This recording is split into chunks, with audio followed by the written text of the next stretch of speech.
Good evening. Thank you for joining us here on KREM 2 News at 5. I'm Whitney Ward. Mark is off tonight. We begin now with a look at the weather because we are tracking a major shift. In fact, we are expecting our first snowfall this week. I can't even hardly believe I just said that, but we want to send it now to meteorologist Michelle Boss. Yeah, you look outside and you think, yeah, it's not that bad out there. A little bit cooler than yesterday, but not that bad.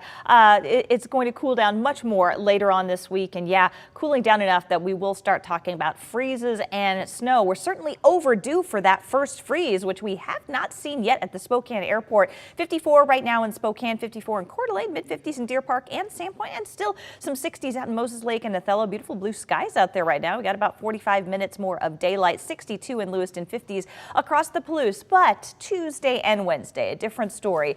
We are looking at some potentially moderate to heavy mountain snow. So if you have travel plans at Snoqualmie, Stevens, Loop Pass, Sherman Pass, and then across the Idaho Panhandle, going eastward at 4th of July and Lookout Pass. Be prepared for winter driving conditions, especially late Tuesday and into Wednesday. In the valley locations, we could be looking at our first accumulating snow. Should mainly be light. We got a couple of things working against any heavy accumulations. The ground is still very warm. Right now, things are pretty quiet, though. You still have some time to make some winter preparations. We're looking at clear skies for this evening. The clouds will be thickening up tomorrow, and I think we will avoid the freeze tomorrow morning, but it will certainly be here Wednesday morning. Highs tomorrow only in the upper 40s, breezy, some snow, and chilly temperatures for the rest of the week with highs struggling to hit 40. All right. Thank you very much, Michelle. And ahead of the anticipated snowfall, both Spokane City and county officials will be updating the public on their snow plan for this winter. Tomorrow, county officials will be giving us an update on the winter plan and showing off the new equipment they will be using to clean the roads. Then on Wednesday, Spokane Mayor Nadine Woodward will also give an update on the city's snow response plan. A Kellogg man charged with killing 4 of his neighbors now wants his police interview thrown out. Major John Kaler's attorney says he was not properly read his rights. KREM 2's Shannon Mowdy is breaking down this new filing today. Shannon? Kaler's defense attorney argues while 2 separate investigators responding to the June shooting mentioned Miranda rights, Kaler wasn't read those rights until midway through an interrogation. In Friday's filing, Kaler's attorney acknowledges Kaler told Shoshone County Sergeant Jared Belaski he shot his neighbors. As soon as the sergeant saw him at the scene, Sergeant Belaski ordered Kaler to the ground, where Kaler made more comments. "You shot 4 people," Belaski reportedly asked.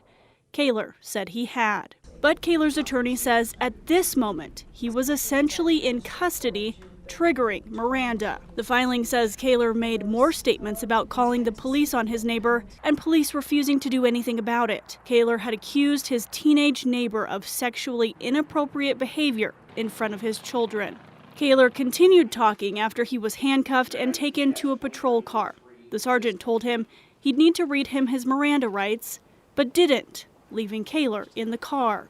The filing says more than 2 hours later, Kaler was questioned at a nearby church. His attorney says Idaho State Police Detective Justin Klitsch acknowledged he had his Miranda card, but didn't read Kaler those rights until mid-interview. The defense argues Detective Klitsch immediately preyed on Kaler's emotional state and his role as a father by bringing up a podcast about sexual predators and Kaler's allegations about his neighbor's actions in front of his children. The detective mentioned a Facebook post Kaler's wife made about those accusations. The defense argues this was an intentional 2-part interrogation technique, only reading Kaler his rights after provoking his emotions and incriminating statements. The defense wants the entire interview suppressed. The defense is asking for a 90-minute hearing to present evidence to support these arguments. So far, a date for that hasn't been set. Shannon Mowdy, KREM 2 News.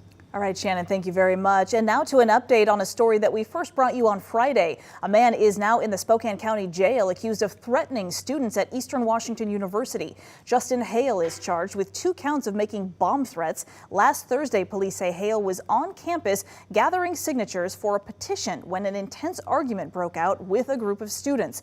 Police also say he used racial slurs towards those students. Horizon's making an emergency landing, ETA 4 minutes. That was the call to air traffic control last night from Horizon Air Flight 2059. An off-duty pilot riding in the cockpit of a Horizon Air passenger jet apparently tried to shut down the engines mid-flight. That flight took off from Everett and was headed to San Francisco. The plane then diverted to Portland, where it was met by law enforcement. The man is now charged with 83 counts of attempted murder. Alaska Airlines, which owns Horizon Air, did release a statement saying the jump seat occupant unsuccessfully tried to disrupt the operation of the engines. The Horizon captain and first officer quickly responded. Engine power was not lost and the crew secured the aircraft without incident. The airline also said no weapons were involved. The Columbia River is an important gateway for the inland Northwest to markets all around the world. But before our goods can make it to their destination, they need to make it through the Columbia River Bar. It is a spot where the Columbia River and the Pacific Ocean collide, making for some of the most dangerous waters in the world. So you got the wind, you got the swells, you got the monster ebbs coming out, and it just creates a pretty hectic, dynamic environment is what they refer to it as. Tonight on KREM 2 News at 6, our Environment Northwest team is giving you an up-close look at what it takes to keep the channel clear while also protecting the area's ecosystem.